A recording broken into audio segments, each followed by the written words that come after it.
കൈകളുടെ നിറം വർദ്ധിപ്പിക്കാൻ ഒരു ചെറിയ ടിപ്പ് ഞാൻ നിങ്ങൾക്ക് പറഞ്ഞു തരാം.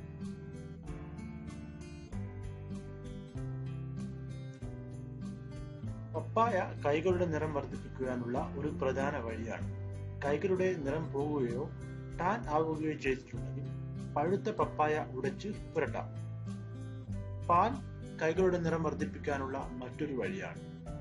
അതുപോലെ കടലമാവ്, തിളപ്പിക്കാത്ത പാല്, ചെറുനാരങ്ങ നീര് എന്നിവ കലർത്തി ഒരു മിശ്രിതം ഉണ്ടാക്കുക. ഇത് കൈകളിൽ പുരട്ടി ഉണങ്ങുമ്പോൾ കഴുകിക്കളയുക. കറ്റാർവാഴയുടെ ജെൽ ഉരുളക്കിഴങ്ങ് നീരിലോ കുക്കുംബർ ജ്യൂസിലോ കലർത്തുക.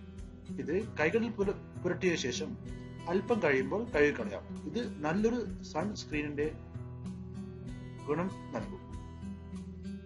ബ്ലീച്ചിങ് ഗുണമുള്ളതുകൊണ്ട് നാരങ്ങാ നീര് കൈകൾ വെളുപ്പിക്കാനുള്ള ഒരു വഴിയാണ്. ഇത് പാൽപ്പൊടിയും തേനും കലർത്തി ഒരു മിശ്രിതം ഉണ്ടാക്കുക. ഇത് ഉണങ്ങിയ ശേഷം കഴുകിക്കളയുക. ഉരുളക്കിഴങ്ങ് അരച്ചു പുരട്ടുന്നതും കൈകൾക്ക് നിറം വർദ്ധിപ്പിക്കാൻ ഏറെ നല്ലതാണ്.